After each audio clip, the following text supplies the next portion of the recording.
북한군에서 지옥 같은 성폭행을 피해 DMZ 군사분계선을 넘어 탈북하던 북한 여군, 그녀가 지뢰밭에서 만난 작전 수행 중인 대한민국 군인 장교 대위에 의해 목숨을 구하게 되고 이후 그들에게 펼쳐지는 충격적인 이야기입니다.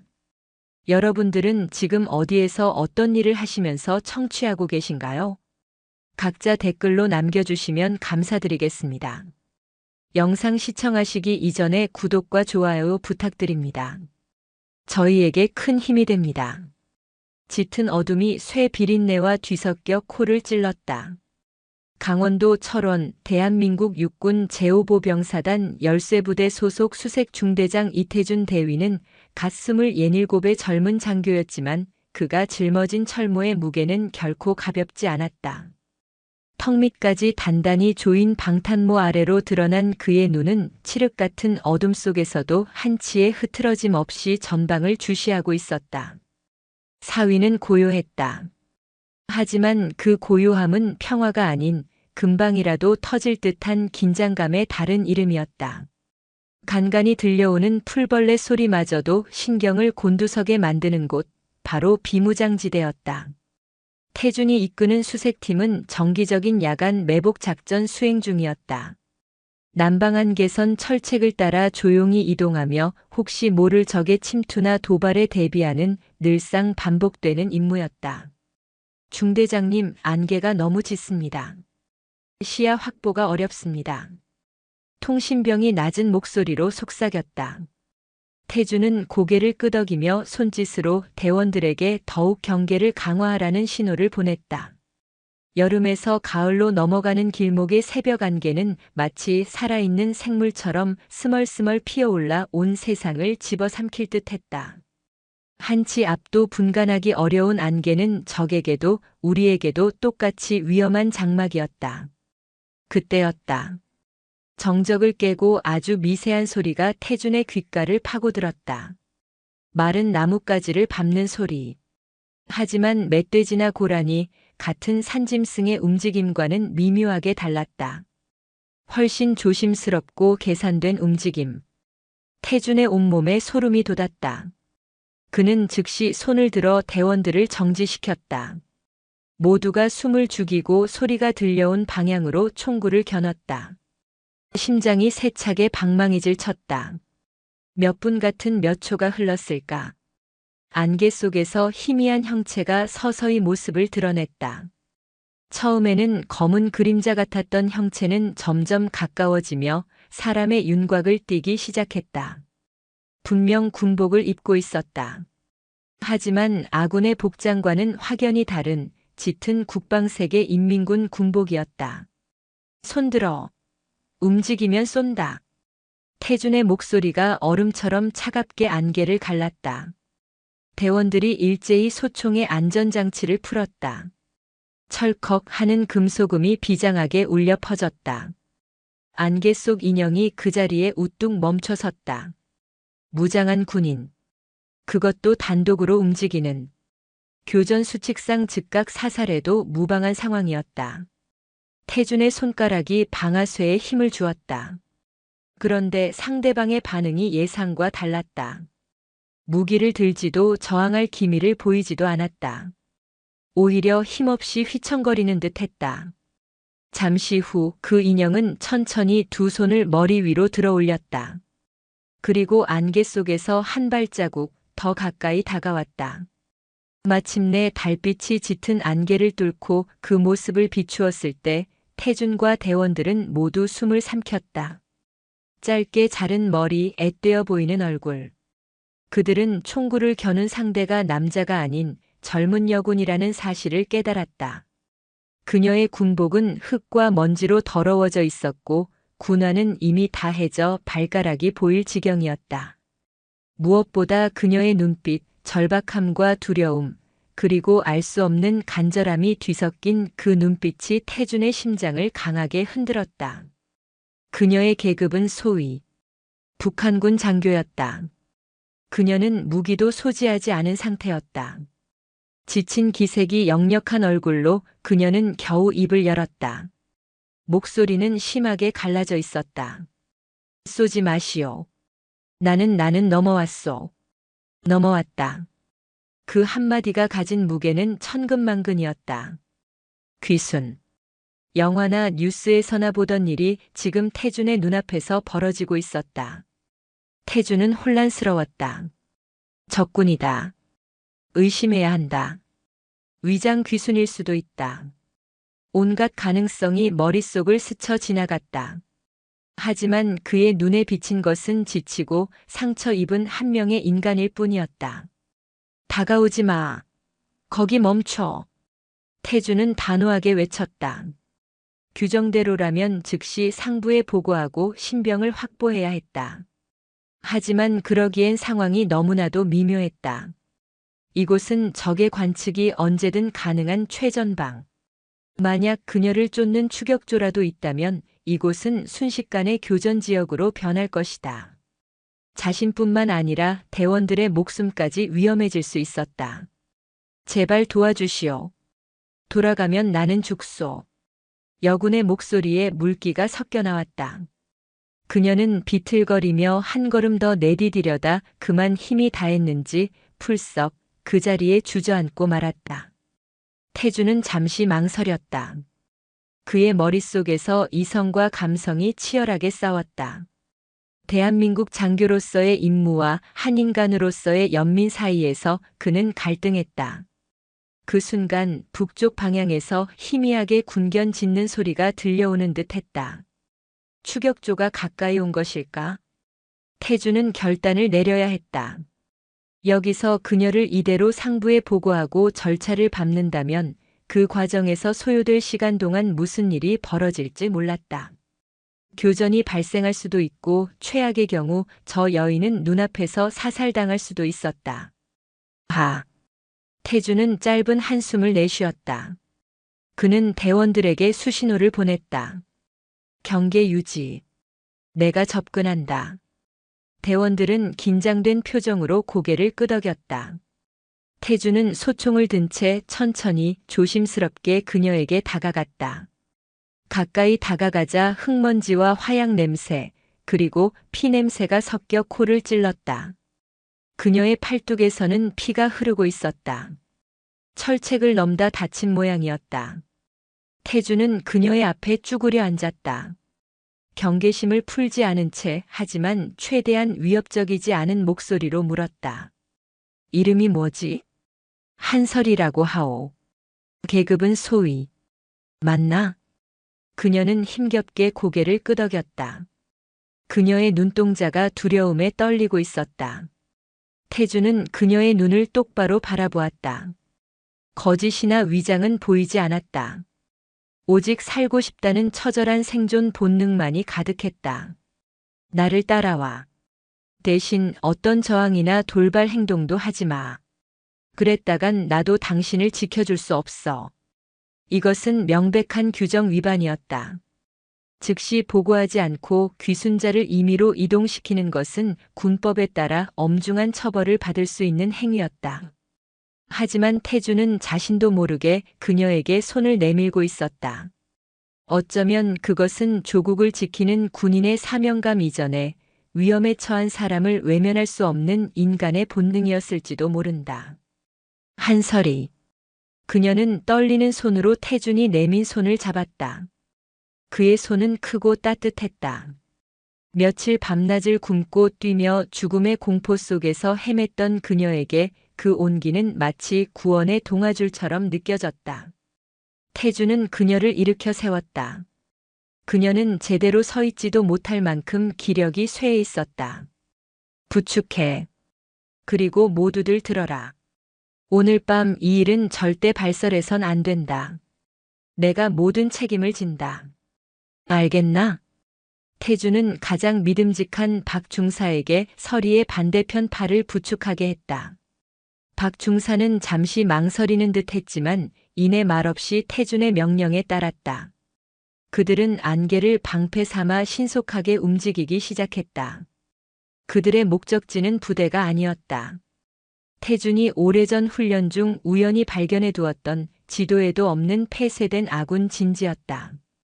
당장 그녀를 안전하게 숨길 수 있는 유일한 장소였다. 새벽의 차가운 공기를 가르며 그들은 말없이 걸었다. 자신의 목숨과 군인으로서의 명예, 모든 것을 건 태준의 위험한 선택이 시작된 순간이었다. 그리고 그 선택이 그의 인생을, 그리고 한설이라는 북한 여군의 인생을 송두리째 바꿔놓을 운명의 서막이 되리라는 것을 그때는 아무도 알지 못했다. 그들의 발자국 소리는 짙은 안개 속으로 조용히 스며들고 있었다. 태준이 서리를 데리고 온 곳은 수풀이 무성하게 자라 입구조차 찾기 힘든 낡은 콘크리트 벙커였다. 과거 전방 경계 초소로 쓰이다가 전술적 가치가 없어지면서 폐쇄된 곳으로 지금은 잊힌 유령 같은 존재였다. 태준은 수색 작전 중 지형 숙지를 위해 이 일대를 샅샅이 뒤지다가 우연히 이곳을 발견했었다. 언젠가 비상 상황에 유용할 것이라 생각만 했을 뿐 이렇게 쓰이게 될 줄은 꿈에도 몰랐다. 잠시만 여기서 버텨야 합니다. 날이 밝으면 상황을 보고 다음 행동을 결정하겠습니다. 벙커 내부는 서늘하고 축축한 곰팡이 냄새로 가득했다. 태준은 손전등으로 내부를 비췄다. 다행히 비를 피하고 몸을 숨기기에는 충분한 공간이었다. 그는 서리를 한쪽 구석에 앉혔다. 그녀는 벽에 등을 기댄 채 가쁜 숨을 몰아쉬었다. 며칠간의 탈출 과정에서 모든 체력을 소진한 듯 보였다. 박 중사, 자네는 밖에서 경계를 서주게. 혹시 모를 상황에 대비해야 하니까. 다른 대원들은 예정된 복귀로 위장해서 먼저 부대로 돌아가. 평소와 다름없이 행동하고 내게서는 아무런 연락도 없었다고 보고하게. 이건 명령이다. 중대장님, 하지만 이건 너무 위험합니다. 차라리 지금이라도 사실대로. 박 중사가 걱정스러운 얼굴로 말끝을 흐렸다. 그는 태준이 가장 신이 많은 부사관이자 때로는 형처럼 그를 챙기는 존재였다. 책임은 내가 진다고 했네. 지금 저 여자를 데리고 부대로 돌아가면 우린 모두 국군수도병원 국군정신과병동으로 가게 될 거야. 일이 너무 커져. 일단 상황을 파악하고 가장 안전한 방법을 찾는 게 우선이야. 그러니 내 말대로 해주게. 태준의 단호한 의지에 박 중사는 더 이상 아무 말도 하지 못하고 입술을 깨물었다. 그는 말없이 벙커 밖으로 나가 어둠 속으로 사라졌다. 남은 대원들도 착잡한 표정으로 서로를 바라보다가 이내 조용히 철수했다. 이제 이 낡은 벙커 안에는 태준과 설이 단둘만 남게 되었다. 어색하고 무거운 침묵이 흘렀다. 태준은 군용 수통을 열어 설이에게 건넸다. 마셔요. 그리고 이거라도 먹고 기운 차려요. 그가 내민 것은 자신의 비상식량인 초코바였다. 설이는 잠시 망설이다가 이내 떨리는 손으로 수통과 초코바를 받아들었다. 그녀는 허겁지겁 물을 마시고 초코바 포장을 까서 한 입 베어 물었다. 그리고는 마치 세상에서 가장 맛있는 음식이라도 먹는 것처럼 눈을 감았다. 그 모습에 태준은 가슴 한쪽이 아려왔다. 얼마나 굶주렸으면 저럴까. 적이기 이전에 그녀 역시 배고프고 목마른 한 명의 사람이었다. 태준은 구급낭을 열어 그녀의 팔에 난 상처를 살폈다. 철조망에 긁힌 상처는 생각보다 깊었다. 그는 소독약을 꺼내 거즈에 묻혔다. 조금 따가울 겁니다. 그가 조심스럽게 상처를 소독하자 설이는 아픔에 미간을 찌푸리면서도 신음소리 한 번 내지 않았다. 훈련으로 단련된 군인 정신이 몸에 밴 탓이리라. 태준은 묵묵히 상처를 소독하고 붕대를 감아주었다. 그의 손길이 닿을 때마다 설이는 움찔하며 몸을 떨었다. 그것은 경계심인 동시에 난생 처음 느껴보는 낯선 다정함에 대한 반응이었다. 왜 나를 도와주는 거요? 어둠 속에서 설이가 나지막이 물었다. 그녀의 목소리는 여전히 경계심으로 가득 차 있었다. 태준은 붕대를 매듭 지으며 잠시 생각에 잠겼다. 그러게, 나는 왜 이 위험을 감수하고 있는 걸까? 군인으로서의 본분, 국가에 대한 충성, 그 모든 것을 저버릴 수도 있는 행동이었다. 그는 스스로에게도 명확한 답을 내릴 수 없었다. 모르겠습니다. 그냥 사람을 살려야겠다는 생각밖에 없었습니다. 당신의 눈이 살고 싶다고 말하는 것 같아서. 담담한 그의 대답에 서리는 아무 말도 하지 않았다. 그저 어둠 속에서 그의 얼굴 윤곽을 가만히 응시할 뿐이었다. 그녀가 살아온 세상은 오직 적과 동지, 생과 사로만 나뉘는 흑백의 세계였다. 그곳에서 적에게 자비를 베푸는 것은 곧 죽음을 의미했다. 하지만 눈앞에 이 남한 장교는 자신에게 물과 음식을 주고 상처를 치료해주고 있었다. 그녀는 혼란스러웠다. 당신 같은 남조선 군인들은 모두 괴뢰군이고 승량이라고 배웠소. 인민의 피를 빨아먹는 흡혈귀라고. 나도 당신들을 북괴군이라고 부르며 언제든 방아쇠를 당길 준비를 하며 살아왔습니다. 우리가 서로에게 총부리를 겨눠야 하는 건 변함없는 사실이겠죠. 하지만 지금은 아닙니다. 적어도 이 벙커 안에서는. 태준의 말에는 묘한 설득력이 있었다. 서리는 더 이상 그를 경계하지 않았다. 대신 자신의 이야기를 조금씩 털어놓기 시작했다. 그녀는 명문혁명 유자녀 집안 출신으로 당에 대한 충성심 하나로 군관의 길을 걸었다고 했다. 하지만 아버지가 어처구니 없는 숙청에 휘말려 처형당하고 온 가족이 반동분자로 낙인 찍히면서 그녀의 세상은 무너져 내렸다. 자신 또한 언제 끌려가 죽을지 모른다는 공포 속에서 오직 살기 위해 탈출을 결심했다는 것이다. 그녀의 이야기는 담담했지만 그 안에는 깊은 슬픔과 분노 그리고 절망이 담겨 있었다. 태주는 묵묵히 그녀의 이야기를 들어주었다. 이념과 체제를 떠나 한 인간이 겪어야 했던 고통의 무게가 고스란히 전해져 왔다. 날이 밝아오면서 벙커의 작은 틈새로 희미한 빛이 들어왔다. 밤새 밖을 지키던 박 중사가 조용히 안으로 들어왔다. 중대장님, 부대에서는 별다른 움직임이 없습니다. 일단 어젯밤 작전은 특이사항 없이 보고되었습니다. 하지만 언제까지 이렇게 둘 수는 없습니다. 알고 있네. 오늘 밤 이동해야겠어. 태준의 계획은 이러했다. 오늘 밤 가장 경계가 허술한 시간대를 틈타 서리를 민통선민간인 통제선 밖으로 빼내는 것이었다. 그리고 민간인 지역에서 그녀가 자진해서 신고한 것처럼 위장하는 것이었다. 비록 위험 부담이 크지만 최전방 DMZ에서 귀순자가 발생했다는 사실이 알려지는 것보다는 파장이 훨씬 적을 터였다. 자신과 부대원들의 피해를 최소화할 수 있는 유일한 방법이었다. 제가 그냥 자수하겠소. 당신에게 피해를 줄 수는 없소. 서리가 단호하게 말했다. 자신 때문에 태준이 위험에 처하는 것을 원치 않는다는 뜻이었다. 아니, 당신 혼자서는 민통선을 빠져나가는 것조차 불가능해. 곳곳에 지뢰가 널려 있고 검문소도 무사히 통과할 수 없어. 내 도움이 필요해. 태준의 계획을 들은 박 중사는 기겁을 했다.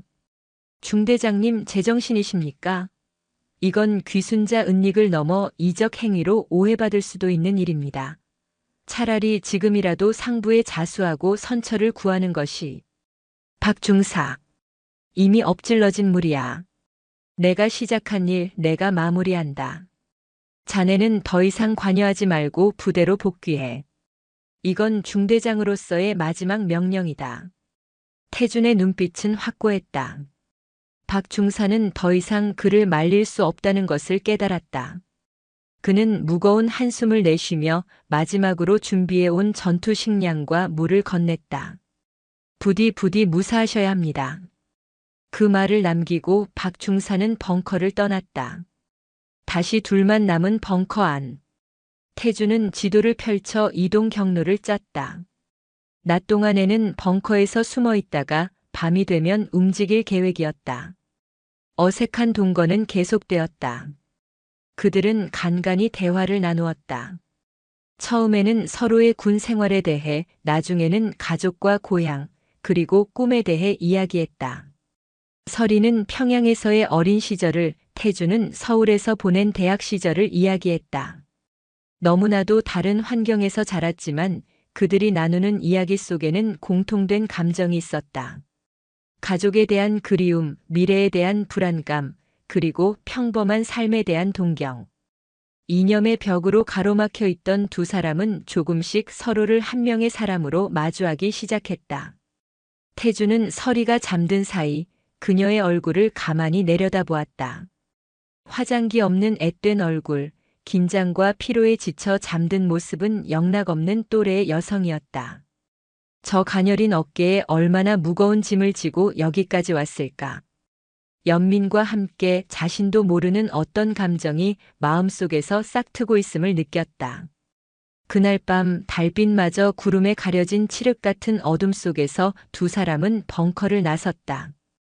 그들 앞에는 지뢰와 철책, 그리고 예측할 수 없는 위험이 가득한 길이 놓여 있었다. 하지만 그들은 이제 혼자가 아니었다. 서로의 존재에 의지하며 그들은 위험한 여정을 향해 첫걸음을 내디뎠다. 밤은 깊었고 숲은 고요했다. 태준과 서리는 그림자처럼 조용히 움직였다. 태준은 앞장서서 지형을 살피고 서리는 그의 뒤를 바싹 따랐다. 군화가 젖은 흙을 밟는 소리 외에는 아무 소리도 들리지 않았다. 하지만 그 고요함이 오히려 두 사람의 신경을 더욱 날카롭게 만들었다. 언제 어디서 적과 마주칠지 혹은 땅속에 숨어있는 죽음의 파편을 밟게 될지 모르는 상황이었다. 그들의 목표는 민통선 검문소를 우회하여 민간인 마을과 가장 가까운 야산으로 빠져나가는 것이었다. 태준이 수색 작전 경험을 통해 알고 있는 비교적 안전하다고 알려진 경로였다. 하지만 비교적이라는 말은 어디까지나 상대적인 것일 뿐 이곳 비무장지대와 인접한 지역에 완벽히 안전한 곳이란 존재하지 않았다. 얼마나 걸었을까? 가파른 능선을 넘어 작은 개울을 건넜을 때였다. 태준이 갑자기 그 자리에 우뚝 멈춰 서며 팔을 들어 서리의 앞을 가로막았다. 잠깐만요. 그의 목소리가 낮게 깔렸다. 서리도 덩달아 숨을 죽였다. 태준은 천천히 자세를 낮춰 땅을 살폈다. 그의 손전등 불빛이 젖은 흙 위에 희미하게 드러난 가는 철사줄 하나를 비추었다. 인계철선. 발목 높이에 설치되어 건드리면 조명탄이나 신호탄 혹은 부비트랩이 터지도록 만들어진 위험천만한 함정이었다. 식은땀이 등줄기를 타고 흘러내렸다. 만약 무심코 지나쳤더라면 지금쯤 두 사람의 위치는 온 부대에 노출되었을 것이다. 이쪽 길은 안 되겠어요. 누군가 최근에 설치한 것 같습니다. 태주는 지도를 다시 확인했다. 알려진 길은 막혔다. 이제 남은 것은 미확인 지뢰지대로 알려진 아무도 다니지 않는 험준한 산비탈을 넘어가는 것뿐이었다. 그곳은 과거 한국 전쟁 당시 수많은 포탄과 지뢰가 쏟아졌던 죽음의 땅이었다. 다른 길은 없소? 서리가 불안한 목소리로 물었다. 그녀 역시 지뢰의 무서움을 누구보다 잘 알고 있었다. 없습니다. 이 길을 통과하지 못하면 우리는 날이 밝기 전에 민통선을 벗어날 수 없어요. 선택의 여지가 없었다. 태주는 결심한 듯 배낭에서 길고 가는 막대기, 탐침봉을 꺼내 들었다. 내 뒤만 정확히 따라와요. 내가 밟는 곳만 똑같이 밟아야 합니다. 절대 다른 곳을 밟아서는 안 돼요. 그는 탐침봉으로 자신의 바로 앞땅을 조심스럽게 찔러보며 한 걸음씩 나아가기 시작했다. 쇠붙이가 땅속의 금속과 부딪히는 소리가 들리지 않는지 온 신경을 청각과 촉각에 집중했다. 서리는 그의 군화 자국을 그림자처럼 따라 밟으며 마른 침을 삼켰다. 한 걸음 또 한 걸음. 발을 내디딜 때마다 심장이 철렁 내려앉는 것 같았다. 칠흑 같은 어둠 속에서 두 사람은 오직 서로의 존재와 숨소리에 의지하며 죽음의 땅을 건너고 있었다. 태준의 등은 산처럼 넓고 든든해 보였지만 그의 등 역시 땀으로 흠뻑 젖어 있었다. 얼마나 지났을까? 끝없이 이어질 것 같던 지뢰지대의 끝이 보이기 시작했다. 저 앞에 나무가 빽빽한 안전지대가 보였다. 이제 몇 걸음만 더 가면 되었다. 긴장이 풀린 탓일까?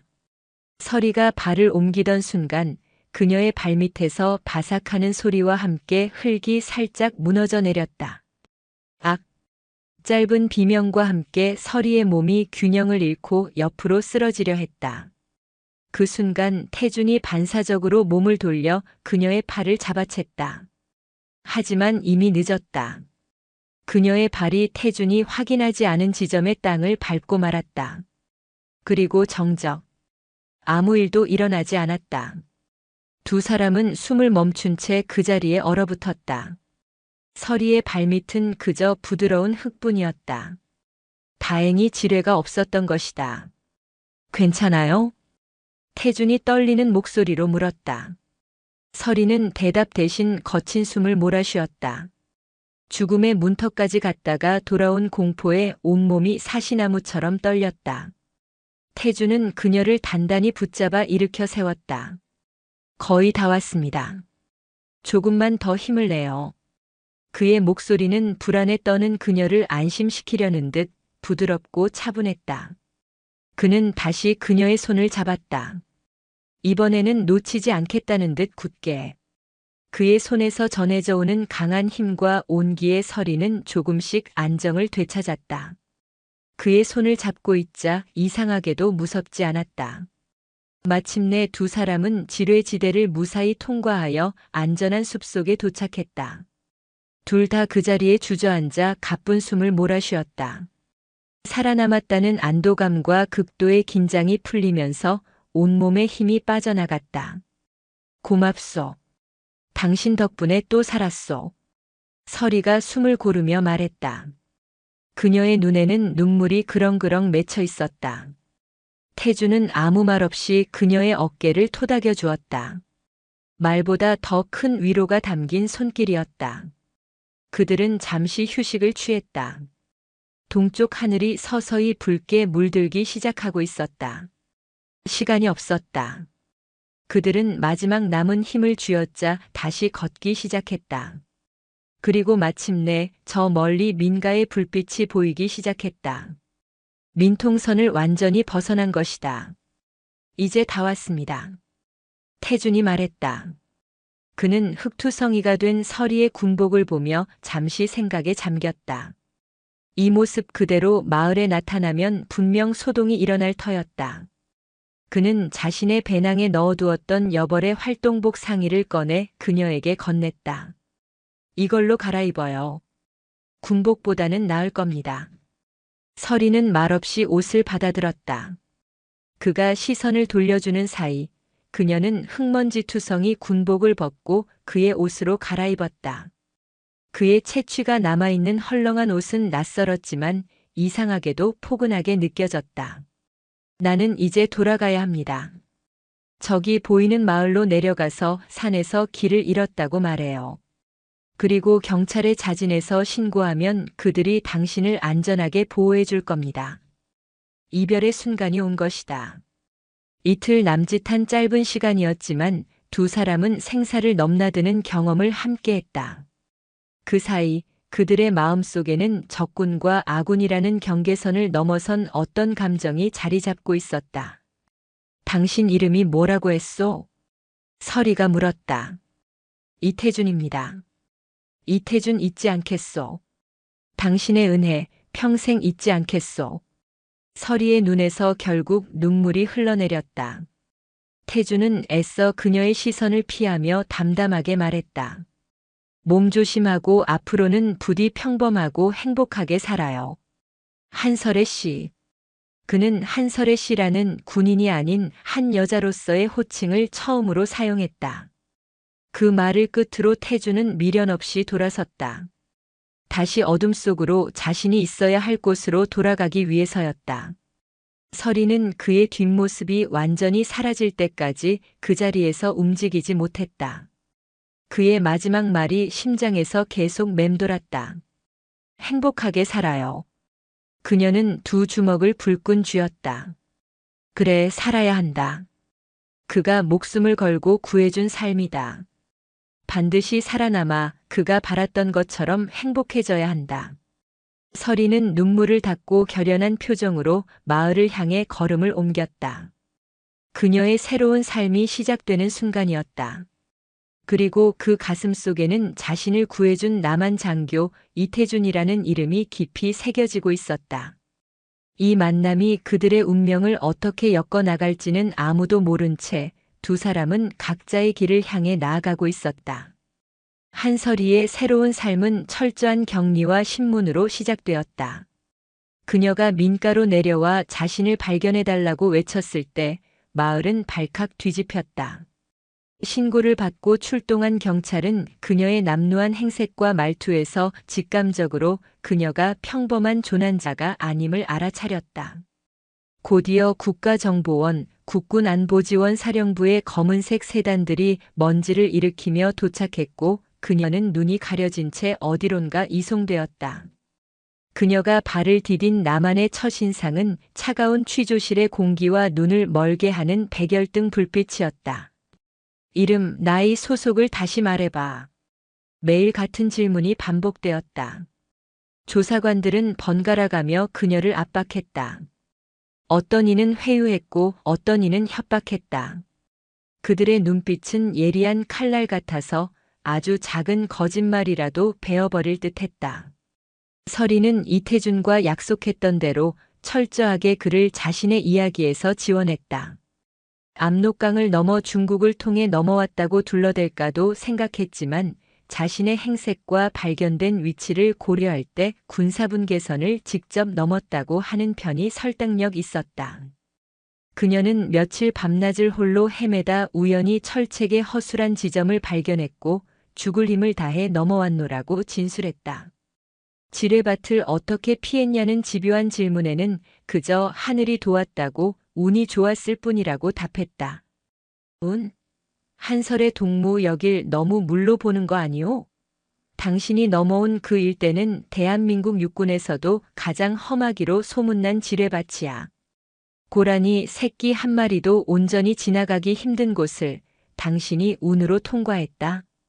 조사관의 목소리에는 노골적인 비웃음이 섞여 있었다.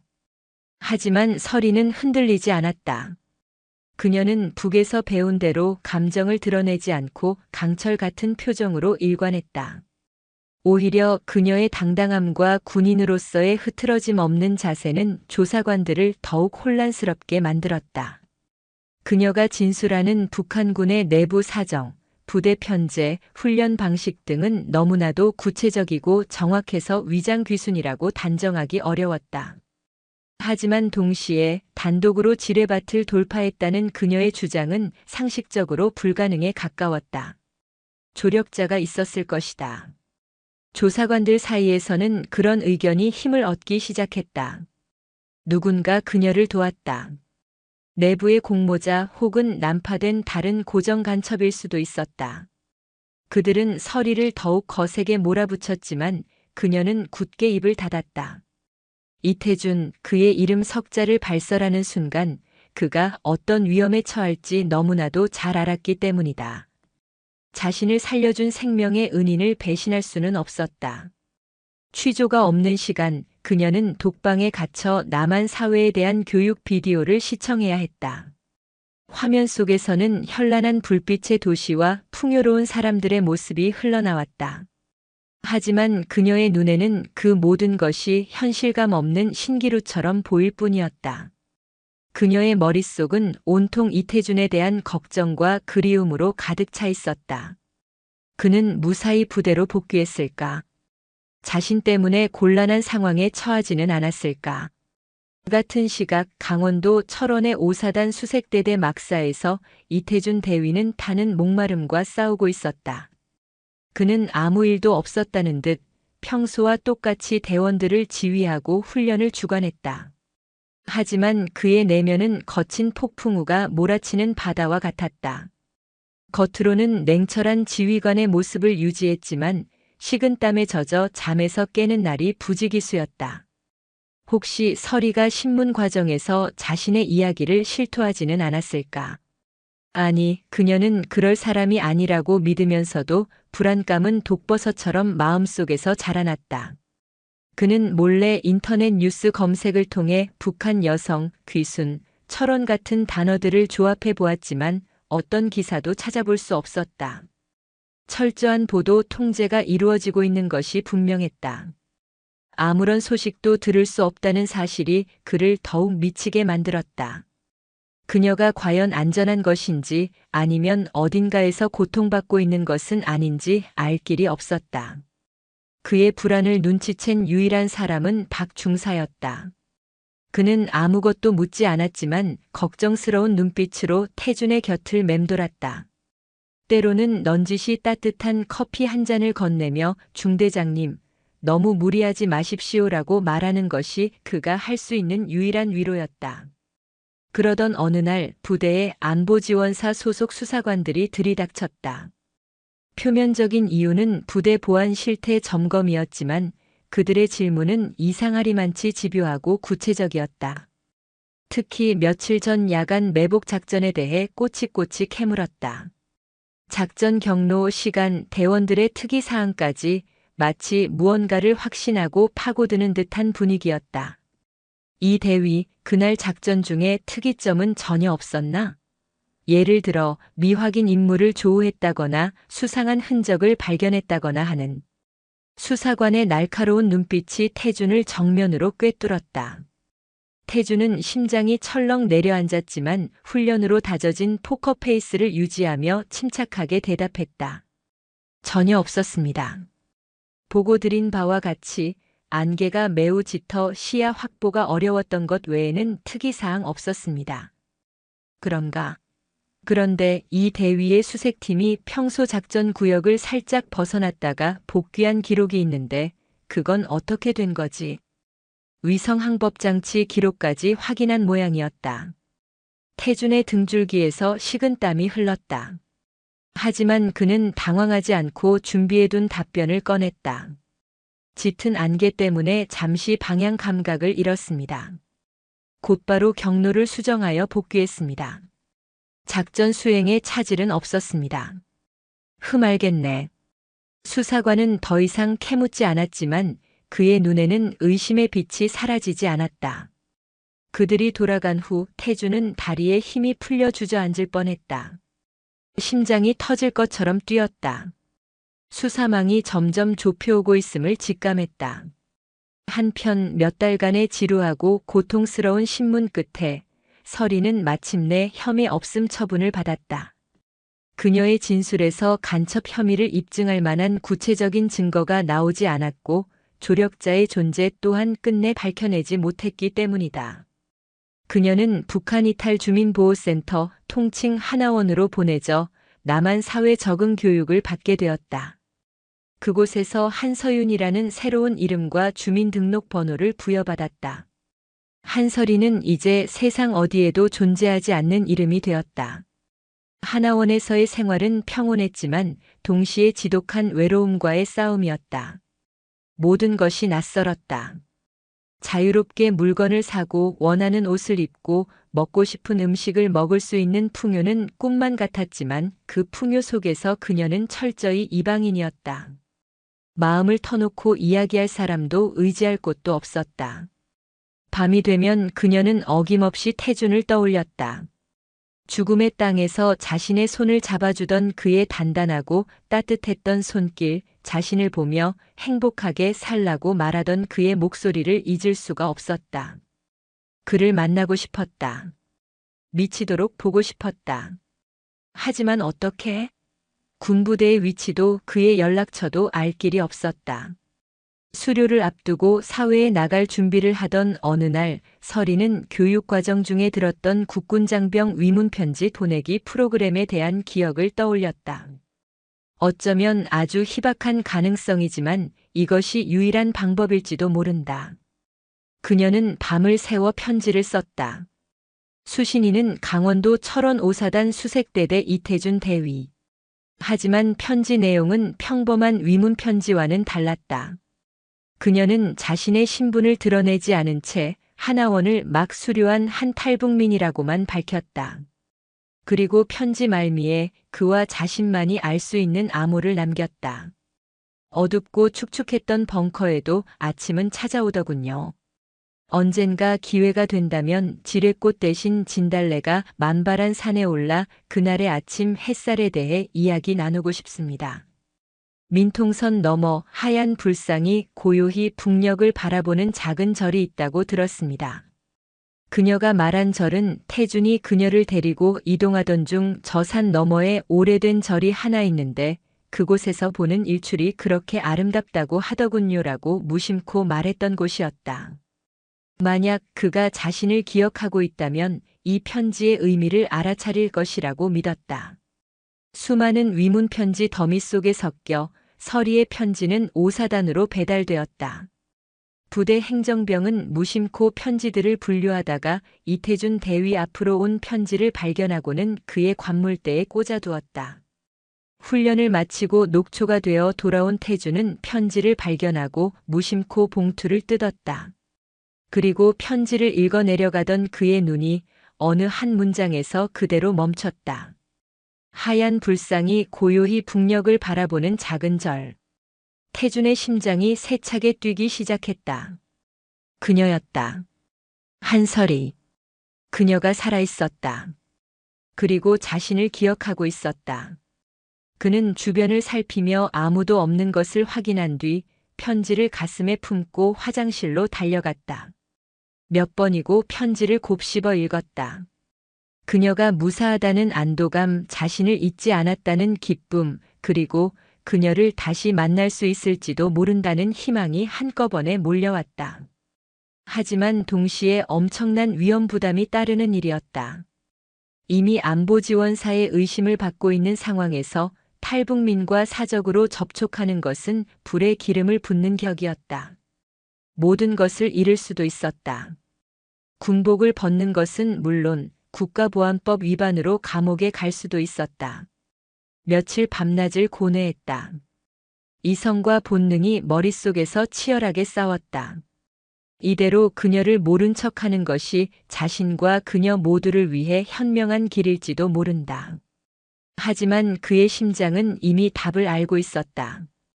그녀를 만나야 했다. 그녀 없이는 앞으로의 삶이 아무런 의미가 없을 것 같았다. 태준은 마침내 결심을 굳혔다. 그는 지휘관에게 휴가를 신청했다. 집안에 급한 일이 생겼다는 거짓말을 했다.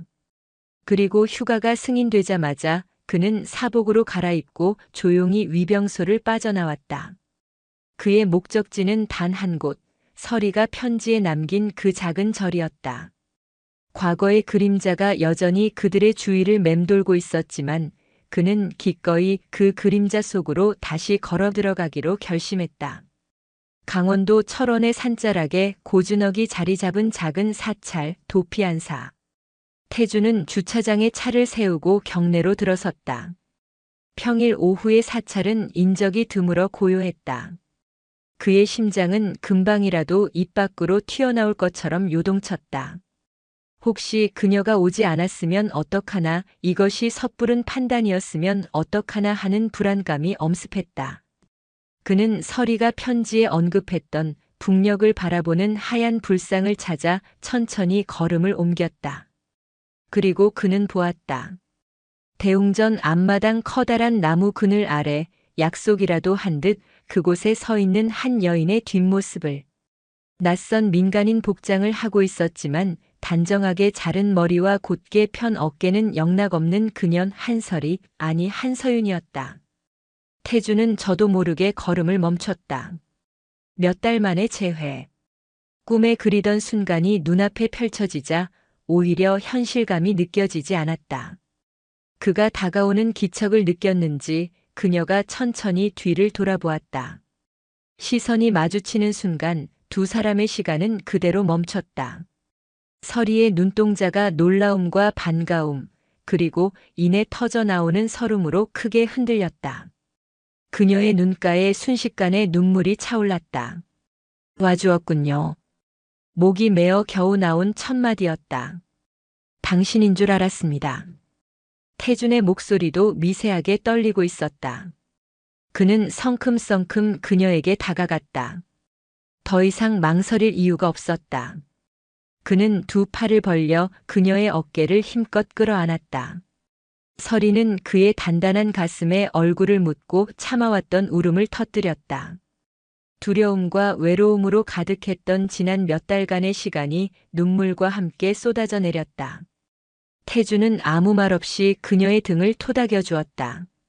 그녀의 가녀린 어깨가 안쓰럽게 떨리고 있었다. 한참을 그렇게 서로를 부둥켜 안고 있었다. 세상에 오직 두 사람만 존재하는 것 같았다. 그들은 절을 나와 인근의 한적한 카페로 자리를 옮겼다. 마주 앉은 두 사람은 한동안 아무 말도 하지 못했다.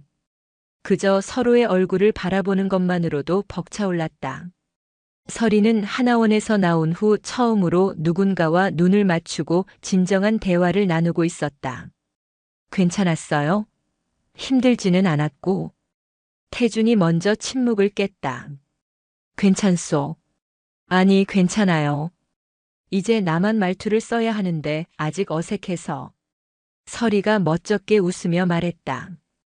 그녀는 그동안 겪었던 신문 과정과 하나원에서의 생활에 대해 담담하게 털어놓았다. 물론 태준에게 피해가 갈까봐 조사의 강도나 힘들었던 점은 최대한 축소해서 이야기했다. 태준은 그런 그녀의 마음을 아는지 모르는지 그저 자신의 옷을 입고 어색하게 커피를 마시는 그녀의 모습이 귀엽고 사랑스러워 보일 뿐이었다. 나는 서윤 씨 걱정을 정말 많이 했습니다. 그가 서윤 씨라고 부르자 서리의 얼굴이 살짝 붉어졌다. 자신의 새로운 이름이 그의 입에서 나오자 비로소 그 이름이 자신의 것이 된 것 같은 기분이 들었다. 그날 이후 그들의 비밀스러운 만남이 시작되었다. 태주는 휴가를 나올 때마다 혹은 외박을 핑계로 부대를 빠져나와 서리를 만났다. 서리가 정착한 곳은 서울의 한 작은 임대 아파트였다. 태주는 그녀에게 스마트폰 사용법을 알려주고 함께 대형마트에 가서 장을 보고 영화관에도 데려갔다. 서리는 난생 처음 경험하는 자유와 평범한 일상에 아이처럼 기뻐했다.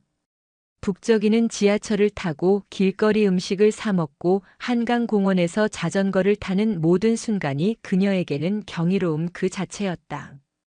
태준에게도 서리와 함께하는 시간은 굳어있던 그의 삶에 찾아온 유일한 안식처였다.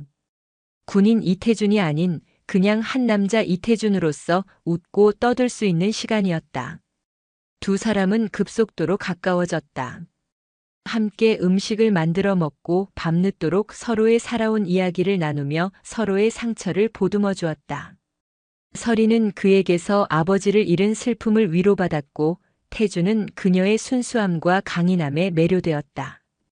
그들의 감정은 어느새 연민과 동지애를 넘어 걷잡을 수 없는 사랑으로 변해가고 있었다. 어느 늦은 밤 아파트 거실 소파에 나란히 앉아 텔레비전을 보던 중이었다. 태준이 조용히 서리의 손을 잡았다. 서리는 놀라 어깨를 움츠렸지만 그의 손을 뿌리치지는 않았다. 태준은 그녀의 손을 부드럽게 감싸쥐며 그녀를 바라보았다. 서윤 씨, 내가 당신을 지켜주고 싶습니다. 그의 진지한 고백에 서리의 심장이 내려앉았다. 그녀라고 왜 그를 향한 마음이 없었을까?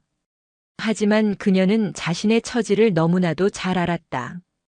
자신은 언제 터질지 모르는 시한폭탄 같은 존재였다. 전도 유망한 대한민국 장교인 그의 앞길에 자신이 얼마나 큰 짐이 될지 불 보듯 뻔했다. 안 돼요, 대위님. 저 때문에 위험해지는 걸 볼 수 없어요. 우린 여기까지만 해야 해요. 위험한 거 알아. 하지만 당신 없이 사는 건 상상할 수가 없어. 태주는 그녀의 얼굴을 감싸고 부드럽게 입을 맞췄다. 서리는 저항하려 했지만 그의 진심이 느껴지는 입맞춤에 결국 눈을 감고 말았다. 불안하면서도 달콤한 위험한 사랑이 그렇게 시작되었다. 하지만 그들의 행복은 그리 오래가지 않았다. 그들의 위험한 만남은 처음부터 누군가의 감시망 안에 있었다. 서리의 조력자를 찾기 위해 혈안이 되어 있던 국정원 소속 김진철 팀장이었다. 그는 서리가 하나원을 수료한 이후에도 끈질기게 그녀의 뒤를 쫓고 있었다. 그리고 마침내 현역 군인인 이태준 대위와 그녀가 밀회하는 현장을 포착한 것이다. 김 팀장은 직감했다. 저 군인이 바로 그녀의 조력자라는 것을. 그는 분노와 함께 희열을 느꼈다. 단순한 탈북민의 귀순이 아니라 현역 장교가 포섭된 대형 간첩 사건일 수도 있었다. 이건 엄청난 특종이었다. 그는 즉시 상부에 보고하고 태준과 서리에 대한 24시간 밀착 감시를 지시했다. 태준의 통화 내역, 금융거래, 휴가 일정 등 모든 것이 감시 대상에 올랐다. 서리는 북에서부터 몸에 밴 예민한 감각으로 자신을 둘러싼 공기가 변했음을 감지했다. 아파트 주변을 맴도는 낯선 차량, 자신을 따라오는 듯한 시선, 미세하게 들리는 전화기 속잡음. 온몸의 세포가 위험 신호를 보내고 있었다. 누가 우릴 지켜보고 있어요. 확실해요.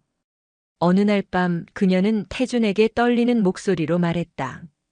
너무 예민해서 그래요. 여긴 안전해요. 태준은 사랑에 빠진 남자의 어리석음으로 그녀를 안심시키려 했지만 그의 마음 한구석에도 불안감이 싹트고 있었다. 부대 내에서 자신을 바라보는 시선이 예전 같지 않다는 것을 느끼고 있었기 때문이다. 결국 서리는 결단을 내렸다. 태준을 지키기 위해서는 자신이 떠나야 했다. 우리 이제 그만 만나요. 제발 부탁이에요. 이러다 대위님까지 다쳐요. 그녀는 눈물로 호소했다. 하지만 태준은 고집을 꺾지 않았다. 내가 어떻게든 당신을 지킬 거야. 절대 당신 혼자 두지 않아. 그의 확신에 찬 목소리가 오히려 서리의 마음을 더욱 아프게 했다. 바로 그날 저녁이었다. 태준이 부대로 복귀하자마자 대대장실로 호출되었다. 대대장실에는 낯선 얼굴의 사내들이 앉아 있었다. 안보지원사령부 수사관들이었다. 이태준 대위. 잠시 저희와 함께 가셔야겠습니다. 그들의 손에는 차가운 금속 수갑이 들려 있었다. 같은 시각 서리의 아파트 초인종이 울렸다. 문을 열자 국정원 직원들이 들이닥쳐 그녀에게 체포영장을 내밀었다. 한서윤 씨 국가보안법 위반 혐의로 긴급 체포합니다. 전화 한 통 할 수 없는 완벽한 차단. 그들은 그렇게 서로에게 아무런 말도 전하지 못한 채 다시 차가운 취조실로 끌려갔다.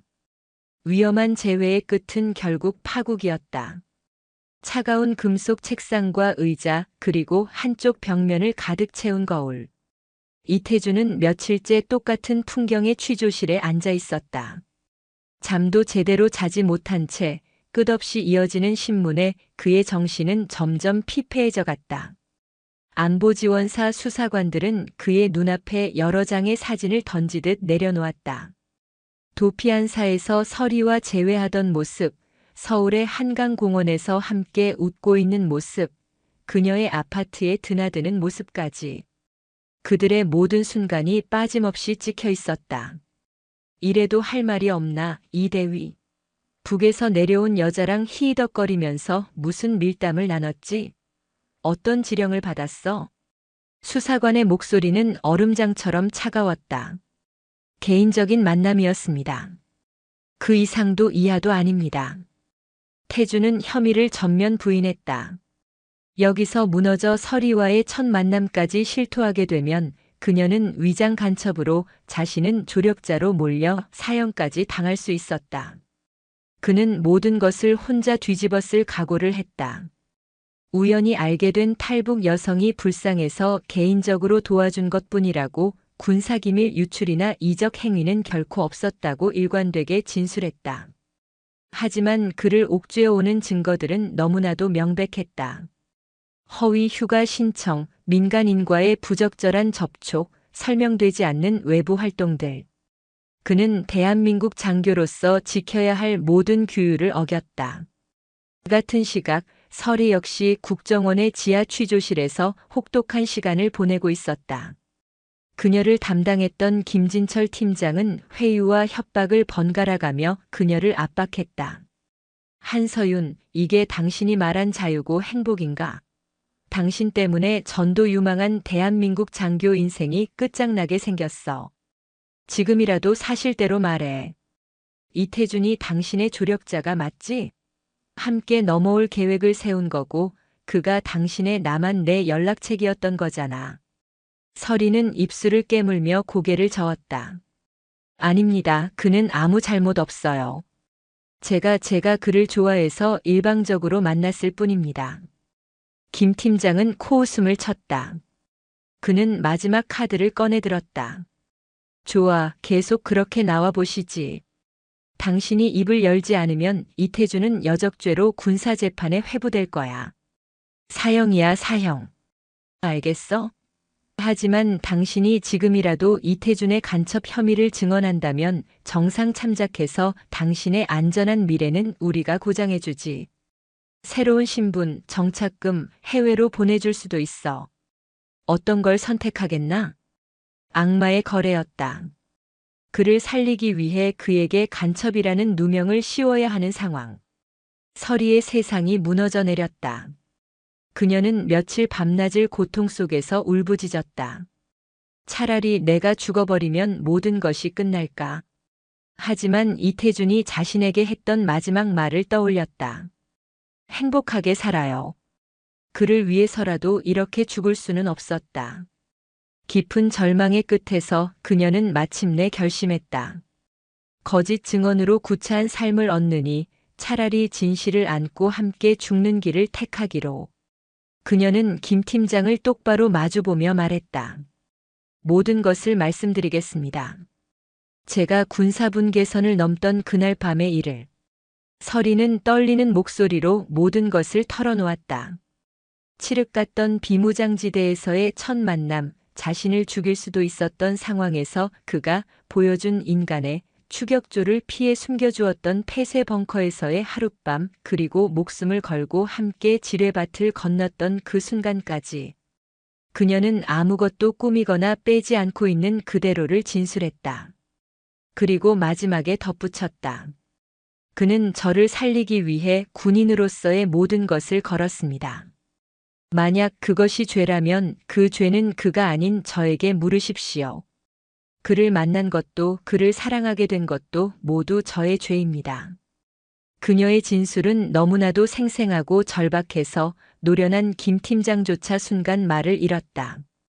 이것은 그가 예상했던 간첩의 자백과는 전혀 다른 한편의 영화 같은 사랑 이야기였다. 그는 혼란스러웠다. 서리의 폭탄 같은 자백은 국정원과 안보지원사령부를 발칵 뒤집어 놓았다. 사건은 새로운 국면으로 접어들었다. 그들의 주장이 사실이라면 이것은 간첩 사건이 아니라 전대미문의 군기문란 사건이자 동시에 한 장교의 위험하지만 인간적인 선택에 대한 문제가 되었다. 이때 예상치 못한 또 다른 변수가 등장했다. 태준의 체포 소식을 전해 들은 박 중사였다. 그는 오랫동안 고뇌하다가 결국 자신의 직속 상관이자 형처럼 따르던 태준을 외면할 수 없다는 결론을 내렸다. 그는 스스로 안보지원사령부를 찾아가 자수했다. 그날 밤의 모든 상황을 제가 직접 목격했습니다. 박 중사는 태준의 명령으로 서리를 부축했던 일, 벙커까지 동행했던 일, 그리고 교전을 피하고 부대원들의 안전을 위해 어쩔 수 없이 임시적인 조치를 취했던 태준의 고뇌를 모두 증언했다. 그의 증언은 서리의 진술에 강력한 힘을 실어주었다. 존경받는 베테랑 부사관의 증언은 수사관들이 무시할 수 없는 무게를 가졌다. 사건은 국방부 최고 위층까지 보고되었다. 군과 정보기관 수뇌부는 깊은 딜레마에 빠졌다. 법과 원칙대로라면 이태준은 적군을 비호하고 군무를 이탈한 중죄인으로 엄벌에 처해야 마땅했다. 하지만 목숨을 걸고 귀순한 여성을 구한 장교를 이적 행위자로 처벌한다는 것은 국민 정서상으로도 군이 사기 측면에서도 엄청난 부담이었다. 자칫하면 군 전체가 비인간적인 집단으로 매도당할 수도 있었다. 결국 길고 긴 논의 끝에 일종의 정치적 타협안이 마련되었다. 이태준은 간첩 혐의나 여적죄가 아닌 명령 불복종과 군무 이탈 등 군 형법 위반 혐의로만 기소하기로 결정했다. 군의 명예를 실추시킨 책임을 묻되 그의 인도주의적인 행동의 동기는 일부 인정해준 절충안이었다. 군사재판이 열렸다. 태준은 모든 혐의를 인정하고 담담하게 재판에 임했다. 재판정에서 그는 마지막으로 이렇게 진술했다. 저는 대한민국 장교로서의 본분을 망각했습니다. 그 어떤 처벌도 달게 받겠습니다. 하지만 그 순간으로 다시 돌아간다 해도 저는 똑같은 선택을 할 것입니다. 사람의 생명보다 중요한 명령은 없다고 배웠기 때문입니다. 최종 판결이 내려졌다. 이태준 대위, 불명예 전역 및 징역 1년의 집행유예 2년. 그는 결국 사랑했던 군복을 벗게 되었다. 그의 모든 명예와 경력은 한순간에 물거품처럼 사라졌다. 서리는 기소유예 처분을 받고 풀려났다. 그녀의 진술이 진심으로 받아들여졌고 더 이상 간첩 혐의가 없다고 판단되었기 때문이다. 그녀는 예정대로 사회 적응 프로그램을 이수하게 되었지만 특별관리 대상으로 지정되어 보이지 않는 감시 속에서 살아가야 했다. 몇 달 후 태준은 집행유예로 풀려나 군 교도소 문을 나섰다. 군복 대신 낡은 사복을 입은 그의 어깨는 무겁게 축 처져 있었다. 모든 것을 잃었다. 조국을 지키겠다던 꿈, 아버지의 뒤를 잇는 자랑스러운 군인이 되겠다는 맹세, 그 모든 것이 사라졌다. 허탈한 웃음을 지으며 교도소 정문을 나서는 순간 그는 자신의 눈을 의심했다. 저 멀리 나무 아래 한서윤이 서 있었다. 그녀는 초조하게 그를 기다리고 있었다. 그가 나오는 것을 발견하자 그녀는 눈물을 글썽이며 그를 향해 달려왔다. 아무런 말도 필요 없었다. 두 사람은 한참 동안 서로를 부둥켜 안았다. 폭풍은 지나갔다. 그들은 명예도 미래에 대한 보장도 아무것도 가진 것 없는 빈털터리가 되었다. 세상은 여전히 의심의 눈초리로 그들을 바라볼 것이다. 하지만 그들에게는 서로가 있었다. 태준은 그녀의 젖은 머리카락을 쓸어 넘기며 나지막이 속삭였다. 이제부터가 진짜 시작이야, 서윤아. 그의 눈빛은 군복을 입었을 때보다 더 단단하고 강인해 보였다. 그녀는 그의 품에 안겨 조용히 고개를 끄덕였다. 폐허 위에서 그들의 진짜 사랑 이야기는 이제 막 시작되고 있었다. 군 교도소의 육중한 철문을 등지고 선 이태준의 세상은 온통 잿빛이었다. 계급장과 명예, 그리고 평생의 꿈이었던 군복을 벗어 던진 그는 더 이상 대한민국 육군 대위가 아니었다. 사회라는 또 다른 전장에 그는 아무런 무장도 없이 내던져진 민간인 이태준일 뿐이었다. 그의 앞으로 달려와 와락 안기는 한서윤의 온기만이 유일하게 색채를 띤 현실이었다. 다시는 못 볼 줄 알았어요. 그의 품에 안겨 서윤이 속삭였다. 그녀의 목소리는 지난 몇 달간의 공포와 그리움을 고스란히 담고 있었다. 태준은 그런 그녀의 머리를 말없이 쓰다듬었다. 모든 것을 잃었지만 이 사람 하나를 얻었다. 그 사실이 폐허가 된 그의 마음을 지탱하는 유일한 기둥이었다. 그들의 새로운 시작은 서울 변두리의 허름한 옥탑방에서였다. 태준이 군 생활 동안 모아두었던 적금과 퇴직금을 긁어 모아 겨우 얻은 작은 보금자리였다. 여름에는 찜통 같고 겨울에는 냉골인 공간이었지만 두 사람에게는 세상에서 가장 아늑한 성역이었다. 창문을 열면 발 아래로 서울의 화려한 야경이 파노라마처럼 펼쳐졌지만 그 불빛은 그들의 것이 아니었다. 수많은 불빛 속에서 그들의 창문은 가장 작고 희미하게 빛나고 있었다. 현실의 벽은 생각보다 훨씬 높고 차가웠다. 태준은 일자리를 구하기 위해 백방으로 뛰어다녔다. 그의 이력서는 화려했다. 육군사관학교를 우수한 성적으로 졸업하고 최전방 수색 중대장으로 복무하며 여러 차례 표창까지 받은 엘리트. 하지만 그 모든 경력은 불명예 전역과 집행유예라는 붉은 낙인 앞에서 무용지물이 되었다. 군에서 불미스러운 일로 나오셨군요.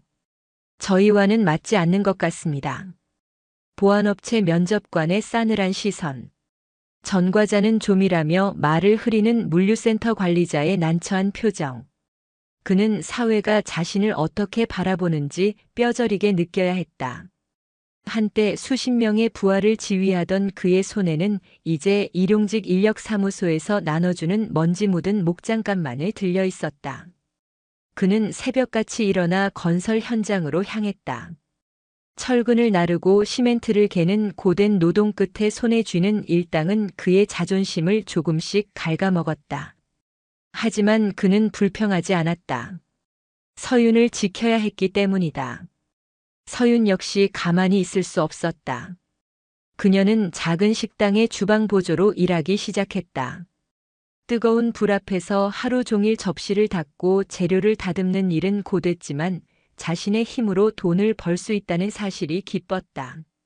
하지만 그녀를 따라다니는 탈북자라는 꼬리표는 보이지 않는 벽이었다.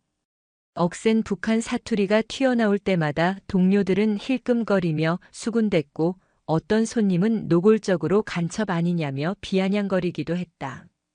그녀는 상처받을 때마다 옥탑방으로 돌아와 태준의 품에서 위로를 받았다. 미안해요. 나 때문에 대위님까지 이렇게 고생하고. 그런 말 하지 마. 우린 지금 벌 받는 게 아니야. 그냥 조금 다른 방식으로 살아보는 것뿐이지. 그리고 이제 대위 아니야. 그냥 태준이라고 불러. 그들은 서로의 상처를 핥아주며 힘든 하루하루를 버텨냈다. 고된 노동 끝에 옥상 평상에 나란히 앉아 캔맥주를 마시며 밤하늘의 별을 보는 것이 그들의 유일한 낙이었다. 가난하고 고단했지만 함께였기에 웃을 수 있었다. 하지만 현실의 가장 큰 벽은 예상치 못한 곳에 있었다. 바로 태준의 가족이었다. 그의 아버지는 대대로 군인 집안의 명예를 지켜온 존경받는 육군 장성이었다. 아들이 불명예 전역을 했다는 소식은 그에게 청천벽력과도 같았다. 태준은 차마 아버지에게 연락할 용기를 내지 못하고 있었다. 그러던 어느 날 그의 아버지로부터 만나자는 연락이 왔다. 약속 장소는 고급 한정식집의 조용한 별실이었다. 위험 있는 모습으로 앉아있는 아버지 앞에 태준은 작업복의 먼지도 제대로 털지 못한 초라한 모습으로 마주 앉았다. 아버지는 한참 동안 아무 말 없이 아들의 거칠어진 손과 피곤에 절은 얼굴을 바라보았다. 이게 내가 선택한 삶이냐? 실망과 분노가 뒤섞인 낮은 목소리가 정적을 깼다. 죄송합니다, 아버지. 사과를 들으려고 부른 게 아니다. 그 여자 때문이냐? 북에서 내려온 그 계집애 때문에 내 인생과 우리 가문의 명예를 전부 내다버린 것이냐? 아버지의 목소리가 점차 높아졌다. 그 사람 그런 여자 아닙니다. 제가 사랑하는 사람입니다. 사랑? 웃기지 마라. 정신 차려 이놈아. 내가 지금 무슨 짓을 했는지 알고나 있어? 너는 군인의 명예에 똥칠을 한 거다. 당장 그 여자와 헤어지고 유학이라도 떠나거라. 내 인생, 이 아비가 어떻게든 다시 되돌려 놓을 테니. 아버지의 제안은 단호했다. 하지만 태준의 대답은 더 단호했다. 그럴 수 없습니다. 저는 서윤 씨를 버릴 수 없습니다. 그렇다면 너는 더 이상 내 아들이 아니다. 오늘부로 너와 나는 부자의 연을 끊는다. 내 눈앞에서 사라져라. 다시는 찾아오지도 연락하지도 마라. 아버지는 자리에서 일어나 그대로 방을 나가버렸다. 태준은 텅 빈 방에 홀로 남아 차갑게 식어버린 음식을 망연자실하게 바라보았다. 가족에게까지 버림받았다는 절망감이 그의 온몸을 짓눌렀다. 그날 밤 태준은 만취해서 옥탑방으로 돌아왔다. 비틀거리는 그를 서윤이 부축했다. 그는 서윤의 어깨에 기대 어린아이처럼 흐느꼈다. 서윤은 아무것도 묻지 않고 그저 그의 등을 조용히 쓸어주었다. 모든 것을 잃은 남자의 슬픔이 고스란히 그녀에게 전해져 그녀의 마음도 갈기갈기 찢어지는 듯 했다. 엎친 데 덮친 격으로 과거의 그림자가 다시 그들을 찾아왔다. 그들을 끈질기게 수사했던 국정원 김진철 팀장이었다. 그는 비번인 날 사복 차림으로 그들의 옥탑방을 찾아왔다. 갑작스러운 그의 등장에 두 사람은 얼어붙었다. 너무 경계할 것 없어. 그냥 어떻게 사나 궁금해서 와봤으니까. 김 팀장은 삐딱하게 서서 그들의 초라한 살림살이를 훑어보았다. 그의 눈에는 동정심과 경멸이 뒤섞여 있었다. 꼴이 말이 아니군. 대한민국 육사 엘리트의 말로가 고작 이거라니. 후회 안 하나 이태준 씨? 무슨 용건이시죠? 태준이 경계심을 풀지 않고 물었다. 용건은 무슨? 그냥 충고 하나 해주러 왔지. 한서윤, 당신 말이야. 잊었을까봐 알려주는데 당신 아직 특별관리 대상이야. 쥐 죽은 듯이 조용히 살아. 괜히 튀는 행동에서 내 눈에 띄지 말고. 그리고 이태준 씨, 당신도 마찬가지야. 집행유예 기간인 거 잊지 마. 작은 문제라도 일으키는 날엔 그땐 정말 끝장이야. 그것은 충고를 가장한 명백한 협박이었다. 국가라는 거대한 권력이 여전히 그들의 목을 조르고 있음을 상기시켜주는 섬뜩한 경고였다. 김 팀장이 돌아간 후 서윤은 공포에 떨었다. 우린 벗어날 수 없는 걸까요? 태주는 떨고 있는 그녀를 끌어안았다. 그의 눈에는 이제 슬픔 대신 차가운 분노와 강한 의지가 타오르고 있었다. 아니, 우리가 이겨낼 거야. 반드시. 그는 서윤의 턱을 들어 올려 그녀의 눈을 똑바로 마주 보았다. 그리고는 거칠지만 진심이 담긴 입맞춤을 했다. 세상이 우리를 버리고 가족이 우리를 외면하고 국가가 우리를 감시할지라도 우리 둘만은 서로를 절대 놓지 않으리라. 잿빛 현실의 벽 앞에서 그들은 서로의 존재를 확인하며 더욱 단단하게 얽혔다. 그들의 싸움은 아직 끝나지 않았다. 아니, 어쩌면 이제부터가 진짜 시작이었다. 옥탑방의 희미한 불빛 아래 두 개의 그림자가 하나로 포개어지고 있었다. 잿빛 현실 속에서도 시간은 흘렀고 두 사람은 상처투성이의 삶에 조금씩 적응해 갔다. 이태준은 더 이상 자신의 과거 경력을 고집하지 않았다. 그는 묵묵히 건설 현장을 오가며 땀 흘려 돈을 벌었다. 거친 동료들과 어울려 막걸리를 마시고 고된 노동으로 다져진 그의 몸은 이전보다 더 단단해졌다. 군인으로서의 자존심은 버렸지만 사랑하는 사람을 지키는 남자로서의 책임감은 그의 눈빛을 더욱 깊고 강하게 만들었다. 한서윤 역시 식당 주방에서의 꾸준히 일을 묵묵히 해냈다. 처음에는 그녀를 경계하던 동료들도 꾸준 일도 마다하지 않고 묵묵히 자기 몫을 해내는 그녀의 성실함에 조금씩 마음을 열기 시작했다. 그녀는 쉬는 날이면 도서관에 가서 한글 맞춤법을 공부하고 검정고시를 준비하며 남한 사회의 일원이 되기 위해 필사적으로 노력했다. 그들의 옥탑방에는 작은 화분이 하나둘 늘어갔고 서툰 솜씨로 함께 담근 김치가 익어가는 냄새가 나기 시작했다. 비록 세상의 눈에는 실패한 전직 군인과 감시받는 탈북자의 위태로운 동거였지만 그들 스스로에게는 치열하게 일궈낸 소중한 일상이었다.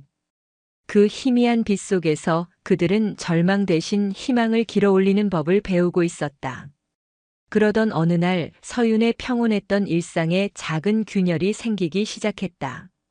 그녀가 일하는 식당 근처의 재래시장이었다. 장을 보고 돌아오는 길 그녀는 자신을 뚫어지게 쳐다보는 한 남자의 시선을 느꼈다. 낡은 점퍼에 모자를 푹 눌러 쓴 남자. 평범한 행인처럼 보였지만 그의 눈빛은 평범하지 않았다. 마치 오래전부터 자신을 알고 있었다는 듯한 끈적하고 집요한 시선이었다. 서윤은 심장이 철렁 내려앉는 것을 느꼈다. 북에서부터 몸에 밴 감각이 위험 신호를 보내고 있었다. 그녀는 애써 시선을 피하며 발걸음을 재촉했다. 하지만 그 남자는 일정한 거리를 유지하며 끈질기게 그녀의 뒤를 따랐다. 옥탑방으로 향하는 골목길에 접어들었을 때 그녀는 공포감에 거의 뛰다시피 걸었다. 다행히 남자는 골목 어귀에서 더 이상 따라오지 않고 어둠 속으로 사라졌다. 그날 밤 서유는 태준에게 아무 말도 하지 못했다. 자신의 착각일 수도 있었다. 괜한 걱정을 끼치고 싶지 않았다. 하지만 그날 이후 낯선 남자의 그림자는 악몽처럼 그녀의 주변을 맴돌았다. 출근길 지하철에서, 퇴근길 버스 정류장에서 그는 항상 그녀를 지켜보고 있었다. 직접적으로 말을 걸거나 위협을 가하지는 않았지만 그 존재 자체만으로 그녀의 숨통을 조여왔다. 김진철 팀장의 감시와는 다른 훨씬 더 원초적이고 불길한 기운이었다. 며칠을 끙끙 앓던 서유는 결국 태준에게 모든 것을 털어놓았다. 이야기를 듣는 태준의 얼굴은 순식간에 굳어졌다. 인상착의를 자세히 말해봐. 서윤의 설명이 이어질수록 태준의 표정은 점점 더 심각해졌다. 단순한 스토커가 아니었다. 걸음걸이, 시선을 두는 방식, 주변을 경계하는 태도까지. 서윤이 묘사하는 남자의 특징은 고도로 훈련된 사람의 그것이었다. 그날 이후 태준은 서윤의 보디가드가 되었다. 그는 새벽에 함께 집을 나서 그녀를 식당까지 바래다 주었고 일이 끝나면 어김없이 그녀를 데리러 갔다. 그의 존재를 의식했는지 한동안 남자는 모습을 드러내지 않았다. 하지만 태준은 경계를 풀지 않았다. 보이지 않는 위협이 더 무서운 법이었다. 그는 자신의 군사적 지식과 경험을 총동원해 주변을 경계하고 위험 요소를 파악하기 시작했다. 그러던 어느 비 오는 주말 오후였다. 태준이 잠시 생필품을 사러 나간 사이 옥탑방에 혼자 있던 서윤에게 초인종이 울렸다. 빗소리에 섞여 희미하게 들리는 소리에 그녀는 누구인지 확인도 않고 무심코 문을 열었다. 그리고 그 자리에 얼어붙었다. 문 앞에는 며칠 동안 자신을 따라다니던 바로 그 남자가 서 있었다. 비에 흠뻑 젖은 채. 오랜만이요, 한설의 동지. 남자가 모자를 벗으며 나직이 말했다. 드러난 얼굴은 낯설었지만 그의 입에서 나온 한설이라는 이름은 서윤의 심장을 얼어붙게 만들었다. 남한에서는 태준 외에는 아무도 모르는 그녀가 묻어버린 이름이었다. 누구세요? 사람 잘못 보셨어요. 서윤은 떨리는 목소리로 문을 닫으려 했다. 하지만 남자는 강한 힘으로 문을 막아서며 안으로 들어섰다. 날 기억 못하겠소? 하긴 그때 동무는 너무 어렸으니. 나는 오철진이라고 하오. 돌아가신 동무아버님의 충실한 부하였지. 오철진. 그 이름은 서윤의 기억 저편에 희미하게 남아있었다. 아버지가 가끔 집에 데려와 함께 술잔을 기울이던 과묵하지만 충성심 강해 보였던 보위부 소속 군관. 아버지를 아세요? 알다마다. 공화국 최고의 영웅을 어찌 잊겠소. 그분이 반역자로 몰려 비참하게 돌아가셨을 때 나도 모든 것을 잃고 여기 남조선까지 흘러들어왔소. 오철진은 자신의 신세를 한탄하며 아버지를 잃고 홀로 고생했을 서윤을 위로하는 척했다. 하지만 그의 눈빛은 동정심이 아닌 다른 무언가로 번뜩이고 있었다. 바로 그때 문이 거칠게 열리며 태준이 들어섰다. 그는 손에 들고 있던 비닐봉지를 바닥에 내던지며 서윤의 앞을 가로막았다. 그의 온몸에서는 위험을 감지한 맹수와 같은 기운이 뿜어져 나왔다. 당신 누구야? 이 동무의 오랜 지인이요. 잠시 옛 이야기를 나누고 있었소만. 오철진은 태연하게 대답했지만 태준을 훑어보는 그의 눈빛은 날카로웠다. 두 남자 사이에는 보이지 않는 불꽃이 튀었다. 태준은 직감했다. 이자는 단순한 탈북민이 아니다. 이야기는 끝났으니 이제 그만 나가주시죠. 태준의 단호한 태도에 오철진은 어깨를 으쓱하며 순순히 물러나는 듯 했다. 그는 문을 나서며 서윤을 향해 의미심장한 미소를 지었다.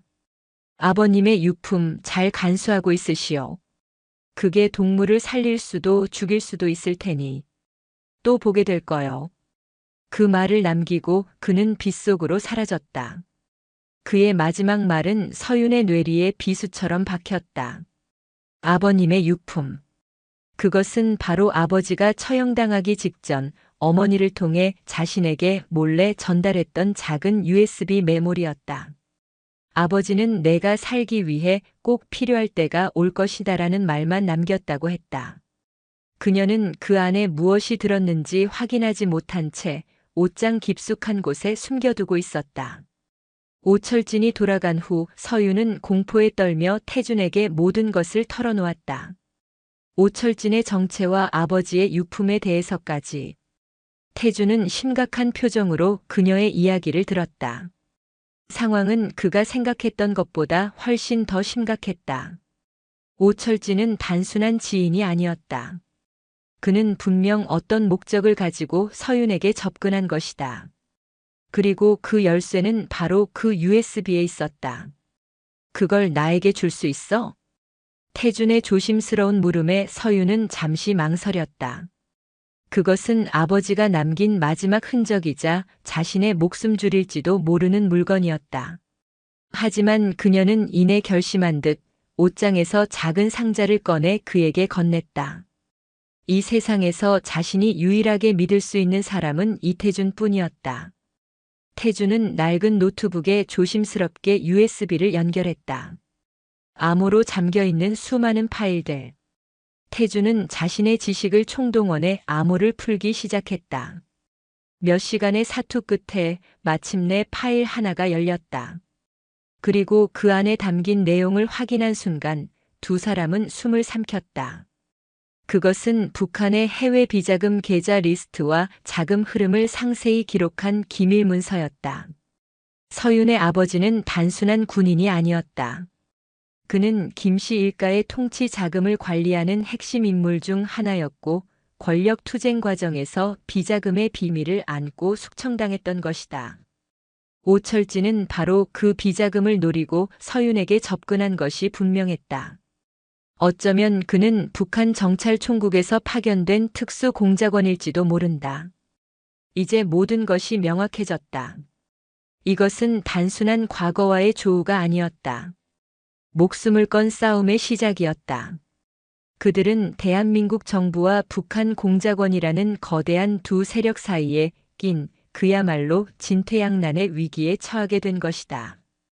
옥탑방의 희미한 불빛 아래 두 사람은 서로를 마주보았다. 그들의 눈에는 공포와 함께 이 위기를 함께 헤쳐나가야 한다는 비장한 결의가 떠오르고 있었다. USB 안에 담긴 판도라의 상자는 이태준과 한서윤의 삶을 송두리째 흔들었다. 그것은 더 이상 개인의 생존 문제가 아니었다. 남과 북 양쪽의 정보기관 모두가 눈에 불을 켜고 찾으려 할 국가급 기밀. 그들은 이제 거대한 폭풍의 눈 한가운데에 서게 된 것이다. 이걸 어떻게 해야 할까? 태준의 목소리는 무겁게 가라앉아 있었다. 눈앞에는 여러 갈래의 길이 있었다. 국정원에 이 사실을 알리고 신변 보호를 요청하는 것. 하지만 그들을 믿을 수 있을까? 김진철 팀장의 얼굴이 떠올랐다. 그는 분명 이 USB를 자신의 공을 세우는 데 이용하려 들 것이고 그 과정에서 서윤은 위험한 미끼가 될 것이 뻔했다. 언론에 터뜨리는 것은 더 위험한 도박이었다. 세상의 주목을 받는 순간 그들은 북한 공작원들의 첫 번째 제거 목표가 될 터였다. 그들이 고뇌하는 사이 오철진의 압박은 더욱 노골적이고 대담해졌다. 그는 더 이상 숨어서 서윤을 지켜보지 않았다. 어느 날 밤 태준이 일부러 늦게 귀가하는 틈을 타 그는 다시 옥탑방의 문을 두드렸다. 이번에는 그의 손에 날카로운 칼이 들려 있었다. 좋은 말로 할 때 내놓으시지. 어르신께서 남기신 물건 말이야. 그의 눈은 욕망으로 번들거렸다. 그는 USB를 손에 넣어 나만의 망명한 북한 고위층에게 비싼 값에 팔아넘기거나 혹은 북한에 넘겨 자신의 공을 인정받으려는 속셈이었다. 무슨 말인지 모르겠어요. 서윤이 뒷걸음질 치며 소리쳤다. 하지만 오철진은 비웃으며 그녀에게 다가왔다. 바로 그 순간이었다. 숨어있던 태준이 쏜살같이 뛰쳐나와 그의 팔을 꺾었다. 군에서 익힌 격투술로 순식간에 오철진을 제압했다. 내 놈의 정체가 뭐냐? 태준이 그의 목을 누르며 으르렁거렸다. 하지만 오철진은 당황하지 않고 오히려 섬뜩하게 웃었다. 나는 아무것도 아니지. 하지만 내 뒤에는 굶주린 승냥이 떼가 있어. 오늘 내가 실패하면 내일은 나보다 더 지독한 놈들이 올 거다. 내 놈이 그 계집을 24시간 지킬 수 있을 것 같아?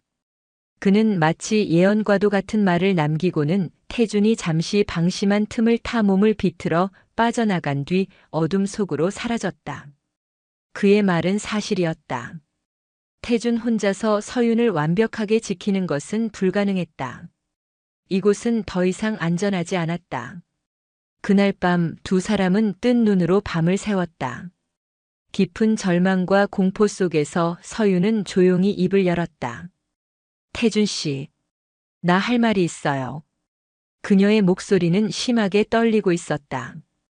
태준이 걱정스러운 눈으로 그녀를 바라보자 그녀는 그의 손을 자신의 아랫배로 가져갔다. 여기에 아기가 있어요. 당신과 나의 아기.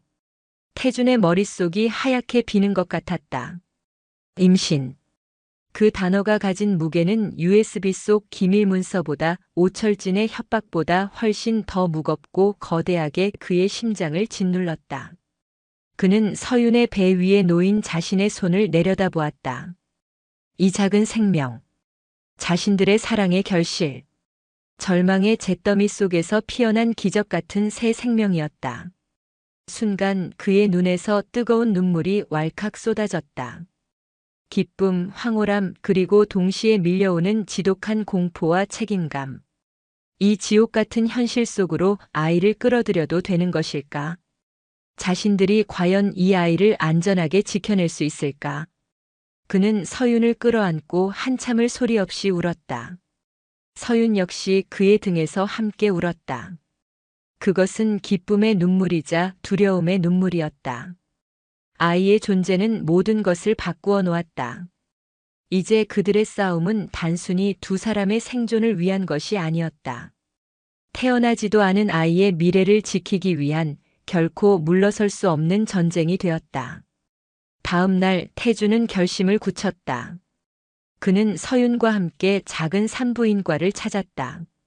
초음파 화면에 나타난 작은 점, 규칙적으로 깜빡이며 들려오는 심장 소리. 쿵, 쿵, 쿵 그 어떤 군가보다도 힘차고 강렬한 소리가 두 사람의 심장을 울렸다. 생명의 무게가 고스란히 느껴지는 순간이었다. 의사는 축하한다는 말과 함께 산모가 너무 말랐다며 잘 먹고 안정을 취해야 한다고 당부했다. 병원에서 나온 태준의 눈빛은 이전과 완전히 달라져 있었다. 그는 더 이상 도망치거나 숨지 않기로 결심했다. 이 상황을 정면으로 돌파해야만 했다. 그는 오직 한 사람만이 이 상황을 해결해 줄 수 있다고 판단했다. 비록 자신을 아들로 인정하지 않겠다고 했지만 뱃속 아이의 할아버지가 될 그 사람. 바로 아버지였다. 태준은 공중전화로 달려갔다. 자신의 휴대폰은 도청당하고 있을 가능성이 높았다. 그는 떨리는 손으로 아버지의 직통 번호를 눌렀다. 몇 번의 신호음 끝에 익숙하지만 차가운 목소리가 들려왔다. 나다. 아버지, 접니다. 태준입니다. 수화기 너머로 순간 침묵이 흘렀다. 아버지는 곧 냉정한 목소리로 말했다.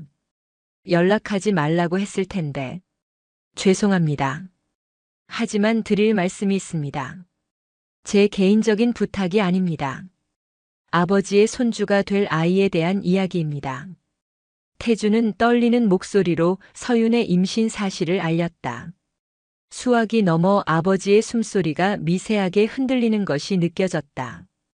태준은 이어서 USB의 존재와 그들이 처한 위험한 상황을 간략하게 설명했다. 이것은 단순히 버릇없는 아들의 호소가 아니었다.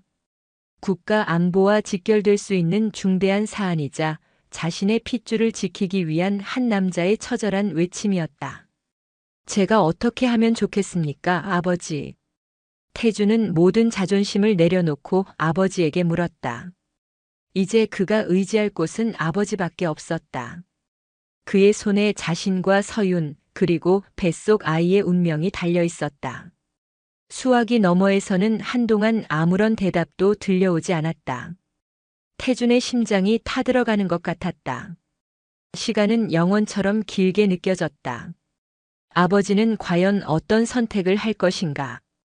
가문의 명예와 냉정한 군인으로서의 원칙인가? 아니면 아들과 아직 태어나지 않은 손주를 향한 혈육의 정인가? 대한민국 최고의 장성이자 한 명의 아버지인 그의 고뇌가 수화기 너머 침묵을 통해 고스란히 전해져 왔다. 마침내 아버지가 무겁게 입을 열었다. 그 한마디에 모든 것이 달려 있었다. 수화기 너머의 침묵은 영원처럼 길었다. 이태주는 자신의 심장 소리가 전화선을 타고 아버지에게까지 들릴 것만 같다고 생각했다. 마침내 아버지 이 장군의 깊은 한숨 섞인 목소리가 들려왔다. 그것은 분노나 실망이 아닌 모든 것을 체념한 듯한 한 인간의 고뇌의 찬소리였다. 내일 정오 광화문 교보문고 정문 앞에서 기다려라. 검은색 세단 한 대가 설 것이다. 아무것도 묻지도 말하지도 말고 뒷좌석에 타기만 해라. 너 혼자다. 그 여자는 절대 데리고 나오지 마. 전화는 그것으로 끊겼다. 태주는 잠시 멍하니 수화기를 들고 서 있었다. 아버지는 아들을 외면하지 않았다. 하지만 그의 목소리는 여전히 차가웠고 계획은 철저히 사무적이었다. 이것은 부자 간의 화해가 아니었다. 국가 안보에 대한 위협을 처리하기 위한 한 노련한 장군의 작전 개시 명령이었다. 다음 날 태주는 약속 장소로 나가기 전 서윤을 굳게 끌어안았다. 걱정하지 마. 무슨 일이 있어도 너와 우리 아기는 내가 지킬 거야. 여기서 꼼짝 말고 기다려. 서윤은 불안한 눈빛으로 그의 옷자락을 붙잡았다. 그녀의 배는 아직 눈에 띄게 부르지 않았지만 그 안에는 두 사람의 미래가 고동치고 있었다. 태주는 그녀의 이마에 입을 맞추고 USB를 품 안 깊숙이 숨긴 채 집을 나섰다. 정오의 광화문은 인파로 붐볐다. 태주는 약속된 장소에서 초조하게 주변을 살폈다. 오철진의 부하들이 어디선가 자신을 지켜보고 있을지도 모른다는 생각에 등골이 서늘했다. 정확히 12시가 되자 검은색 고급 세단 한 대가 소리 없이 그의 앞에 멈춰 섰다. 뒷문이 열리고 안에서는 낯선 중년 남자가 그를 향해 고갯짓을 했다. 군인이라기보다는 잘 훈련된 정보기관 요원 같은 인상이었다. 태준이 차에 오르자 차는 즉시 부드럽게 출발했다. 차 안에는 무거운 침묵이 흘렀다. 남자는 자신을 소개하지도 목적지를 말하지도 않았다. 물건은? 남자가 짧게 말했다. 태주는 품속에서 USB를 꺼내 건넸다. 남자는 그것을 받아 특수 제작된 것으로 보이는 작은 케이스에 넣고는 더 이상 태준에게 아무런 말도 걸지 않았다. 차는 한참을 달려 서울 외곽의 한적한 안가로 보이는 곳에 도착했다. 태주는 그곳에서 며칠 동안 외부와 완전히 차단된 채 머물러야 했다. 아버지의 사람들이 USB의 내용을 분석하고 오철진의 배후를 추적하는 동안 그를 안전하게 보호하기 위한 조치였다. 한편 혼자 옥탑방에 남겨진 서윤의 시간은 공포 그 자체였다. 태준에게서 아무런 연락도 오지 않자 그녀의 불안감은 극에 달했다. 그리고 그녀의 불안은 현실이 되었다. 그날 밤 옥탑방의 낡은 문이 거칠게 부서지며 오철진과 그의 부하들이 들이닥쳤다. 그들은 태준이 USB를 가지고 사라졌다는 것을 알아차린 것이다.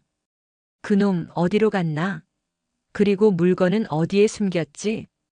오철진의 눈은 살기로 번뜩였다. 그는 서윤의 머리채를 거칠게 움켜쥐었다. 몰라요. 아무것도 몰라요. 서윤이 비명을 질렀다. 바로 그 순간이었다.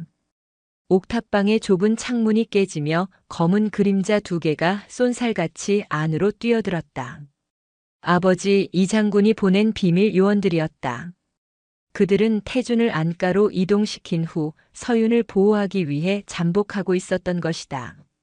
순식간에 옥탑방은 아수라장으로 변했다. 좁은 공간에서 벌어진 격투는 처절했다. 오철진의 부하들은 훈련된 공작원들이었지만 이 장군의 요원들 역시 대한민국 최정의 요원들이었다. 서윤은 공포에 질려 방 한구석에서 몸을 웅크렸다. 격렬한 몸싸움 와중에 오철진이 깨진 유리 조각을 집어들고 서윤을 향해 달려들었다. 이성을 잃은 그의 목표는 오직 하나, 서윤을 인질로 삼아 이곳을 빠져나가는 것이었다. 안 돼! 요원 한 명이 몸을 날려 그의 앞을 막아섰지만 이미 늦었다고 생각한 순간이었다. 쾅! 하는 소리와 함께 문이 다시 한번 열리며 예상치 못한 인물이 나타났다. 바로 박중사였다. 그는 태준의 아버지로부터 연락을 받고 만일의 사태에 대비해 근처에서 대기하고 있었던 것이다. 태준이 가장 믿었던 부하이자 사건의 시작을 함께했던 그는 이 모든 것을 끝내기 위해 다시 한번 위험 속으로 뛰어들었다. 여기는 저희에게 맡기십시오. 박중사는 요원들에게 소리치며 오철진에게 달려들었다. 두 사람은 맹렬하게 맞붙었다. 오철진이 휘두르는 유리 조각에 박중사의 팔이 깊게 베었지만 그는 아랑곳하지 않고의 힘을 다해 오철진을 제압했다. 결국 오철진과 그의 일당은 모두 생포되었다.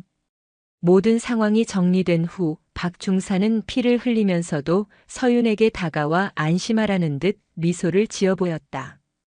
괜찮으십니까, 재수 씨?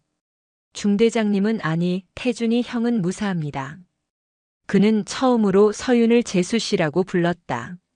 서윤은 그제야 긴장이 풀리며 바닥에 주저앉아 눈물을 쏟았다. 사건은 조용하지만 신속하게 처리되었다.